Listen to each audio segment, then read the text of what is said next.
প্রিয় ছাত্রছাত্রী, গ্লোবাল এডুকেশনের অনলাইন ক্লাসে তোমাদের স্বাগতম। আমি সেলিম জাহাঙ্গীর, আর আজ আলোচনা করতে চলেছি দশম শ্রেণীর একটি গুরুত্বপূর্ণ টপিক, সেটা হচ্ছে বহুরূপী ছোট গল্পটি। তো তোমরা জানো যে বহুরূপী ছোট গল্পের দুটি অংশ আমরা আলোচনা করেছি আগের দুটি ক্লাসে। আজ আমরা শেষ পর্বটি আলোচনা করব। তো দেখো, আগের দিন আমরা আলোচনা করেছিলাম জগদীশ বাবুর বাড়িতে হরিদার সেই সন্ন্যাসী সেজে যাওয়া, বিরাগী সেজে যাওয়া, এবং সেখানে সে তার এমন নিপুণ রূপ সেখানে দেখিয়েছিলেন যে সকলেই কিন্তু বিস্মিত, অবাক হয়ে গেছে যে এ কি সত্যি কোনো বহুরূপী রূপ হতে পারে। এগুলোতে একদম সত্যিকারে যেমন বিরাগী হয়, সন্ন্যাসী হয়, ঠিক তেমনটাই দেখাচ্ছে। সবাই কিন্তু স্তম্ভিত হয়ে গেছিল। এমনকি তার সঙ্গে থাকা তার বন্ধু সহযোগীরাও তার ভাষা শুনে বলেছে, এ কি কোনো বিরাগীর ভাষা হতে পারে, এ কি কোনো বহুরূপীর ভাষা হতে পারে, এ কি হরিদার ভাষা হতে পারে, এটা বলেছিল। তো দেখো, আজ আমরা আলোচনা করব ৭৮ পেজের উপরের অংশ থেকেই। দেখো, জগদীশ বাবু ততক্ষণে সিঁড়ির উপর বসে পড়েছেন। হরিদাস সেই সুন্দর একজন সত্যিকারের বিরাগীর মতো মুখের ভাষা এবং তার সেই চিন্তা ভাবনার কথা প্রকাশ দেখে একদম বিস্মিত হয়ে, অবাক হয়ে যেন জগদীশ বাবু সিঁড়ির উপর বসে পড়েছেন। বোধ করি বিরাগীর পায়ে স্পর্শ করার জন্য তার হাত দুটো ছটফট করতে শুরু করেছে। এমন তার মধ্যে অস্থিরতা দেখা যাচ্ছে যে মনে হচ্ছে যেন বিরাগীর পা দুটো ছোঁয়ার জন্য তার হাত যেন একদম নিষ্পিস করছে, ছটফট করছে। জগদীশবাবু বলেন, আমার এখানে কয়েকটা দিন থাকুন বিরাগীজি। তাকে, বিরাগীকে তথা বহুরূপী হরিদাকে, বিরাগী সেজে গেছে, তাই তাকে কিছুদিন জগদীশ বাবুর বাড়িতে থাকার জন্য আবেদন করছেন। তারপর দেখো,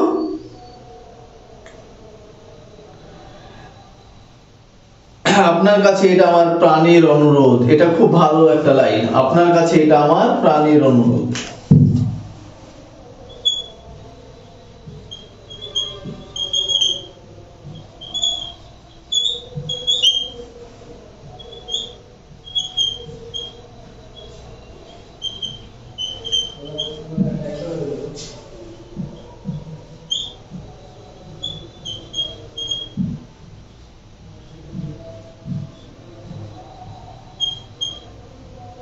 এটা আপনার কাছে আমার কি প্রাণের অনুরোধ। অনুরোধটা কি? যে আমার এখানে কিছুদিন থাকুন বিরাগীজি। এটাই যেন জগদীশ বাবুর প্রাণের অনুরোধ বিরাগীর কাছে। এটা বড় প্রশ্নের জন্য আসে। তারপর দেখো, দুই হাত জোড় করে বিরাগীর মুখের দিকে তাকিয়ে থাকেন জগদীশ বাবু। বিরাগী হাসেন।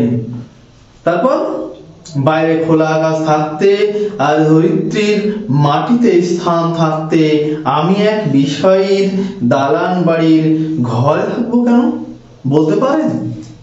তার কথাবার্তার মধ্যে যেন এক উদার চিন্তা ভাবনা, মহানুভব চিন্তা ভাবনার প্রকাশ দেখা যায়। বলছে, এই জগৎ সংসারে এত ফাঁকা জায়গা পড়ে থাকতে, আকাশের নিচে এত জায়গা পড়ে থাকতে, আমি একজন সম্পদশালী মানুষের বাড়ি, বিষয়ের বাড়ি আশ্রয় নেব কেন? বিরাগীজি, জগদীশ বাবুর গলার স্বরের আবেদন করুণ হয়ে ছলছল করে। তাকে যেন অন্যয় বিনয় করছে, এমনটা তার কণ্ঠস্বরে প্রকাশ পায়। বিরাগী বলেন, না, আপনার এখানে জল খেয়েছি, এই যথেষ্ট। আপনার এখানে জল আমি খেয়েছি, জল পান করেছি, এটাই বেশি। পরমাত্মা আপনার কল্যাণ করুন, এই বলে তাকে আশীর্বাদ দিচ্ছে। কিন্তু আপনার এখানে থাকা আমার পক্ষে সম্ভব নয়। জগদীশ বাবু, তবে অন্তত একটু কিছু আজ্ঞা করুন, কিছু একটু আদেশ করুন আমাকে। যদি আপনাকে কোনোভাবে একটু সাহায্য করতে পারি, যদি কোনোভাবে আপনাকে একটু উপহার দিতে পারি, তাই সে বলছে কিছু একটু আজ্ঞা করুন, আদেশ করুন। বিরাগী, না না, আমি যার কাছে পড়ে আছি তিনি আপনার চেয়ে কিছু কম নয়। দেখো তার প্রতিটি কথার মধ্যেই যেন এক বিশেষ ব্যক্তিত্বের ছাপ রয়েছে, মহান ব্যক্তিত্বের কথা যেন এটা, যে আমি যার কাছে পড়ে রয়েছি, অর্থাৎ তিনি স্রষ্টার কথা এখানে বলছেন, বিধাতার কথা বলছেন, যে আমি যার কাছে পড়ে রয়েছি, আমি যার শরণাপন্ন, তার কাছে আপনি কিছুই নন।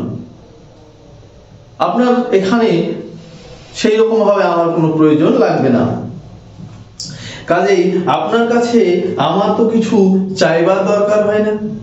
আমি স্রষ্টা, সমস্ত কিছুর যে মালিক, আমি তার কাছেই পড়ে রয়েছি, তাই আপনার কাছে কোনো কিছু চাইবার আমার প্রয়োজন হয় না।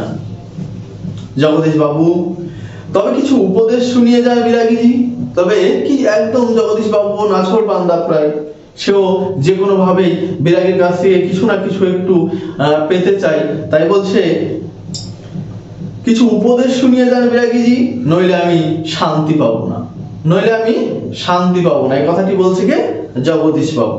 যদি অন্তত কিছু উপদেশ বাণী তাকে দিয়ে যায়, তবুও সে মনে মনে একটু শান্তি পাবে। বিরাগী, ধন যৌবন কিছুই নয় জগদীশ বাবু, ওসব হলো সুন্দর সুন্দর এক একটি বঞ্চনা। আমাদের কাছে যেন এক একটি বঞ্চনা স্বরূপ, নইলে আমি শান্তি পাবো না।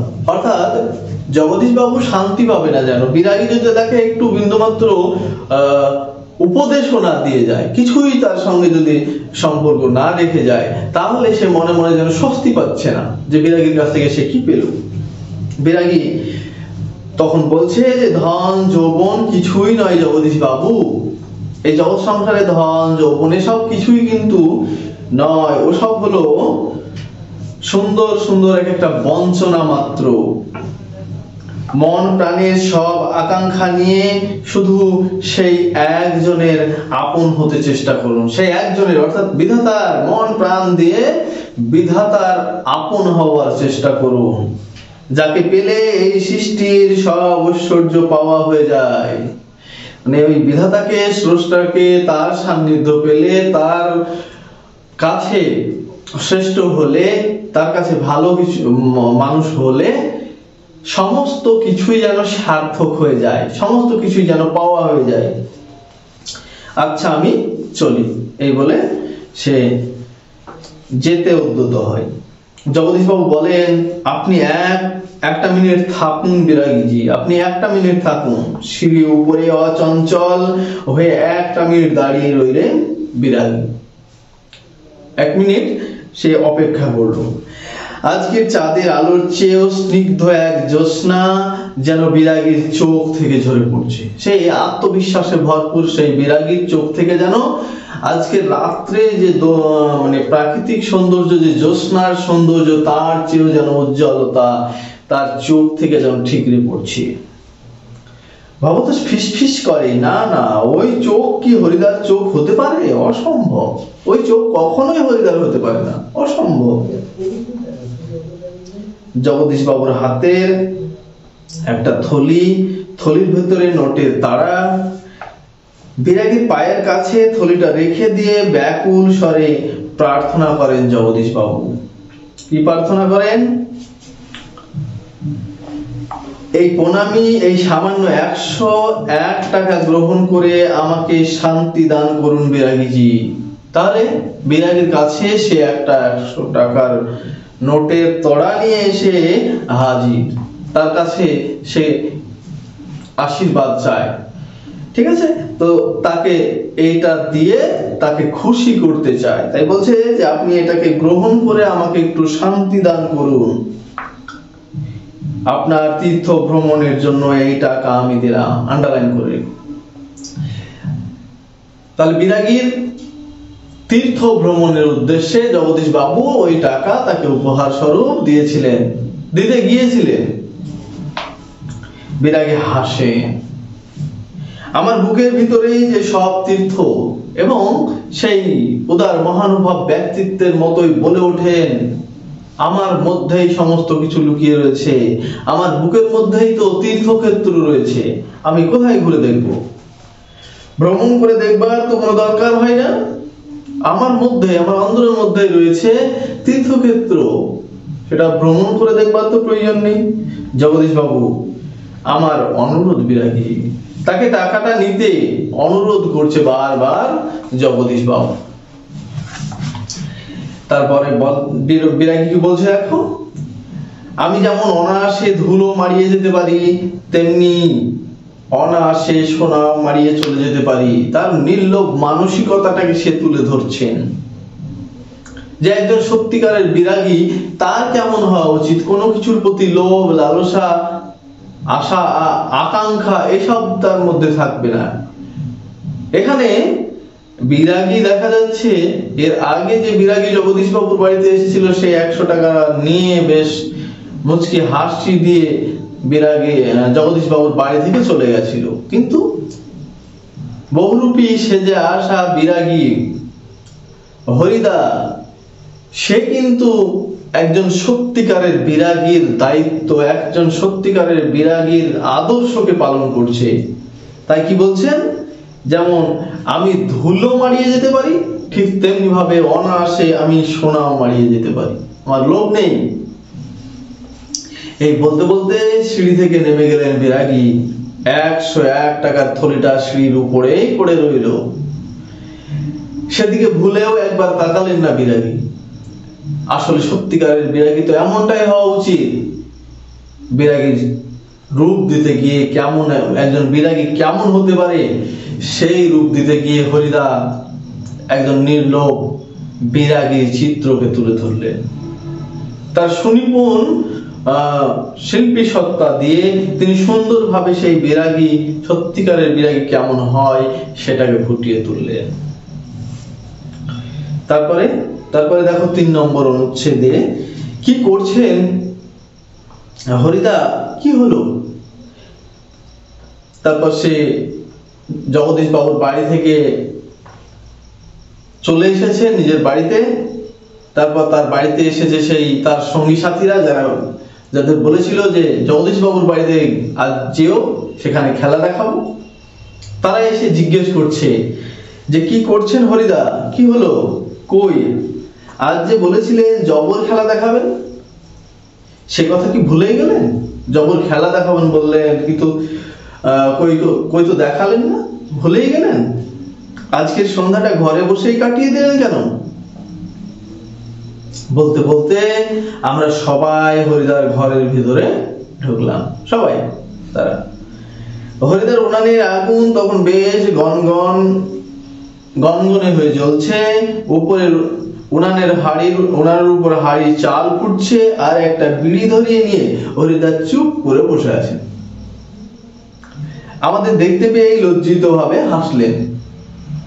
তার মানে সে তো জানে যে সে একজন বিরাগী, সে যে জগদীশ বাবুর বাড়িতে গিয়েছিল এবং সেই সময়ে এই ভবতোষরা অর্থাৎ তার সঙ্গীরা সেখানে উপস্থিত ছিল, তারাও দেখেছে তার এই রূপ। তারপর কি আশ্চর্য, আন্ডারলাইন করে, কি আশ্চর্য বিষয়টি কি? তার সেই সুন্দরভাবে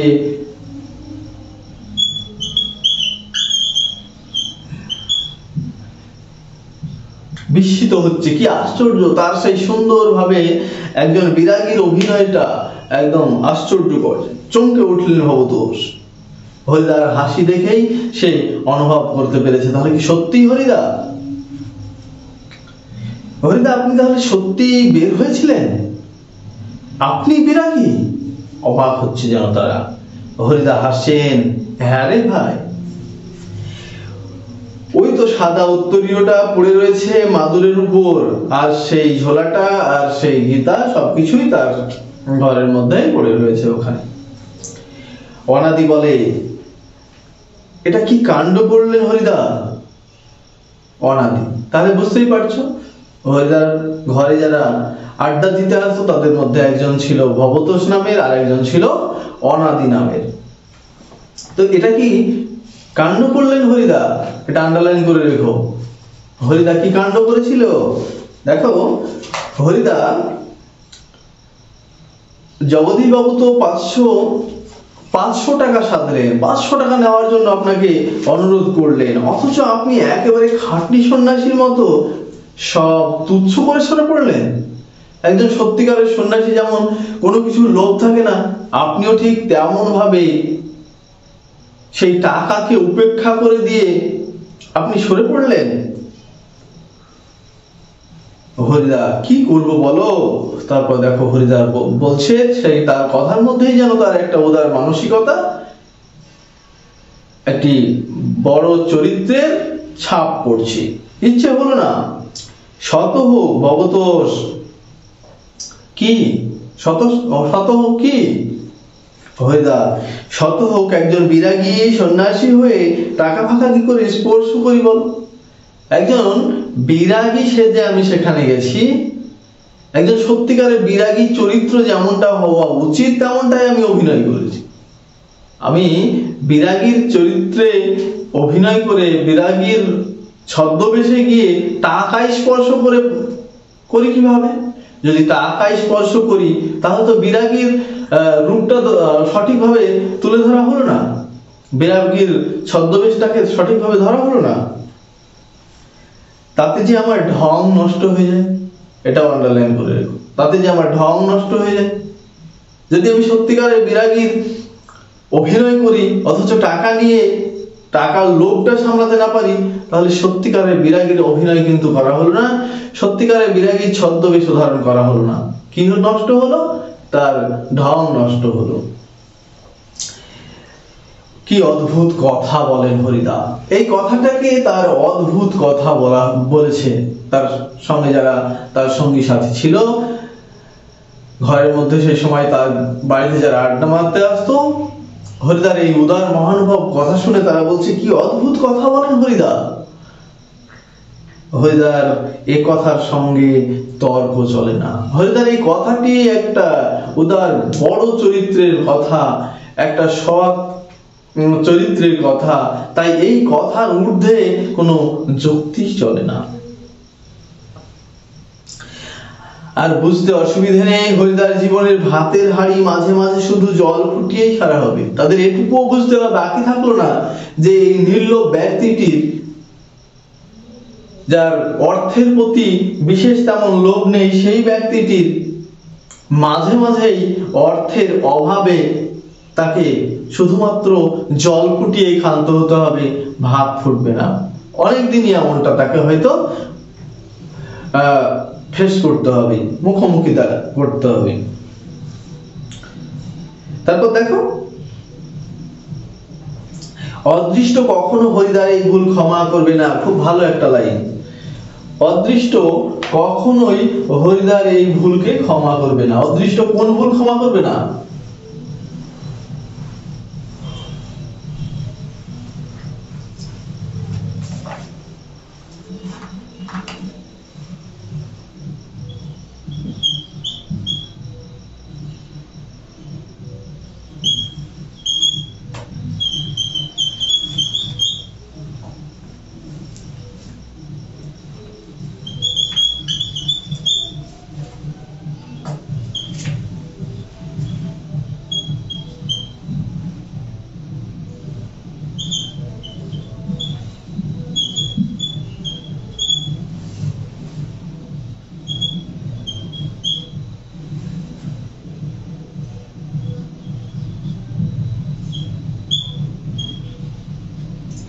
অদৃষ্ট অর্থাৎ ভাগ্য কখনোই হরিদার এই ভুলটাকে ক্ষমা করবে না। কোন ভুলটা ক্ষমা করবে না? না, তার হাতের কাছে 101 টাকার উপহার এসেছিল, 101 টাকা জগদীশ বাবু দিতে গেছিল, কিন্তু সেটাকেও সে গ্রহণ করেনি। এই ভুলটা যেন কখনোই তার কাছ থেকে, অদৃষ্ট যেন ওই ভুলের ক্ষমা তাকে কখনোই করবে না। অর্থাৎ তার এই অভাবটা অভাব হয়ে চিরকাল যেন থেকে যাবে। অনাদি বলে, কিন্তু আপনি কি জগদীশ বাবুর কাছে গিয়ে আবার কখনো কি টাকা পয়সা চাইবেন বা বকশিস নেবেন? এমনকি চেঁচিয়ে হেসে ওঠেন হরিদা। যাবই তো, না গিয়ে উপায় কি? গিয়ে অন্তত বকশিসটা তো দাবি করতে হবে। একজন সুন্দর বিরাগীর বা সন্ন্যাসীর অভিনয় সে করে এসছে নিপুণ ভাবে, তার দরুন সামান্য যে বকশিসটা সেটা তো চাইতে হবে। তারপর বকশিস চেঁচিয়ে ওঠে ভবতোষ, সে তো বড় জোর 8 আনা কিংবা 10 আনা, আপনি সামান্য কিছু পাবেন, হয়তো 8 আনা কিংবা 10 আনা। হরিদা বিড়ি মুখে দিয়ে লজ্জিত ভাবে হাসে। কি আর করা যাবে বলো, খাঁটি মানুষ তো নয়, এই বহুরূপীর জীবন এর বেশি কি আর আশা করতে পারে? তাহলে দেখো তার কথার মধ্যেই যেন একটা মহত্ব লুকিয়ে রয়েছে, যে আমি তো সত্যিকারের একজন বিরাগী নই, একজন নকল মানুষ মাত্র, একজন বহুরূপী নকল মানুষ, নকল চরিত্র। তো তার জীবনে এর চেয়ে বেশি কি আর আশা করতে পারে? তাহলে দেখো জীবনের সত্যটাকে কিন্তু তিনি তুলে ধরছেন। তো পুরো গল্পটি আমরা পড়লাম, পড়ে আমাদের কি উপলব্ধি আসলো? যে লেখক সুবোধ ঘোষ একটা বহুরূপীর জীবনের নানান পর্যায়কে, নানান বৈচিত্র্যকে, নানান জীবন অভিজ্ঞতাকে, জীবন বাস্তবতাটাকে ফুটিয়ে তুলেছেন।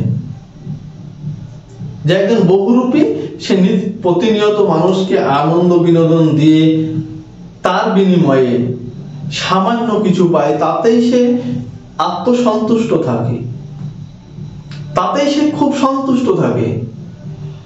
বেশি কিছু লোভ নেই তার, শুধুমাত্র তার প্রতিনিয়ত খাবার চাহিদাটা মিটে গেলেই তাতেই সে খুশি হয়। বেশি কিছু পাবার লোভ নেই তার। একজন নির্লোভ ব্যক্তিত্বের অধিকারী হচ্ছে এই বহুরূপী হরিদা। তো জীবনে নানান ঘাত, নানান বৈচিত্র্য তার জীবনে আমরা লক্ষ্য করেছি। অন্যদিকে একজন সত্যিকারের বিরাগী, সে এসে জগদীশ বাবুর কাছে নির্লোভ হতে পারেনি। 100 টাকার নোট নিয়ে এসে হাসতে হাসতে জগদীশ বাবুর বাড়ি থেকে বেরিয়ে গেছে। আবার হরিদা, সে বহুরূপী ধারণ করেছে, একজন বিরাগীর, সত্যিকারের বিরাগীর মতো তাকে মনেও হয়েছে। তার সঙ্গী সাথীরা পর্যন্ত তাকে চিনতে পারেনি, জগদীশ বাবু তো চিনতে পারেনি। তারপর তাকে খুব বিশেষভাবে অনুরোধ করা সত্ত্বেও 101 টাকার নোটের তাড়াকে সে অগ্রাহ্য করে, সেটার প্রতি কোনো লোভ না দেখিয়ে সেটাকে ফেলে রেখে চলে আসতে পেরেছে। শুধুমাত্র তার চরিত্রের বা তার ছদ্মবেশ, যে বৈরাগী ছদ্মবেশ ধরেছে একজন বিরাগীর, সেই চরিত্রটাতে যেন কোনো দাগ না লাগে, সেই জন্যই এত সব। তাহলে বহুরূপী গল্পের শুরু থেকে শেষ পর্যন্ত যে জীবন সত্য আমরা দেখলাম, সেটা এক অনবদ্য। তো দেখো আজ যে অংশটা আমরা আলোচনা করেছি, সেইখান থেকে বেশ কিছু প্রশ্ন কিন্তু আসার উপযোগী। আমি ক্লাস চলাকালীনও বলেছি, আমি আবারও একবার বলছি যে প্রশ্নগুলির কথা, বারবার যেগুলো মাধ্যমিক পরীক্ষার ক্ষেত্রে পড়ে। দেখো এখান থেকে শর্ট কোশ্চেন আসতে পারে, জগদীশ বাবু বহুরূপী ও হরিদা যখন বিরাগী সেজে গেছিল তার বাড়ি, তাকে কত টাকা দিতে গিয়েছিল? তারপরে ছদ্মবেশী বিরাগী হরিদা জগদীশ বাবুকে কি বলে আশীর্বাদ করেছিলেন? তার বাড়িতে সে কি খেয়েছিলেন? তারপর দেখো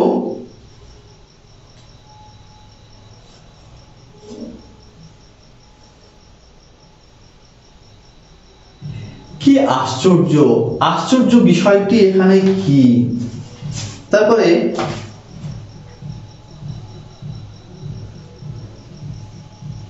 হরিদার সঙ্গে তার বাড়িতে যারা আড্ডা মারতে আসতো সেই ব্যক্তিদের নাম কি? খুব ভালো প্রশ্ন, শর্ট কোশ্চেনের জন্য আসতে পারে। তারপর কি অদ্ভুত কথা বলেন হরিদা? হরিদার কোন কথাকে কার অদ্ভুত বলে মনে হয়েছে এবং কেন? খুব ভালো প্রশ্ন। তারপরে আরো আসতে পারে হরিদার জীবনের ভাতের হাঁড়ি মাঝে মাঝে শুধু জল ফুটিয়ে সারা হবে। কার কেন এমন মনে হয়েছিল? এটাও ভালো প্রশ্ন। অদৃষ্ট কখনো হরিদার এই ভুল ক্ষমা করবে না। এখানে কোন ভুলের কথা বলা হয়েছে? অদৃষ্ট সেই ভুলকে ক্ষমা করবে না কেন? এই প্রশ্নটাও খুব ভালো প্রশ্ন।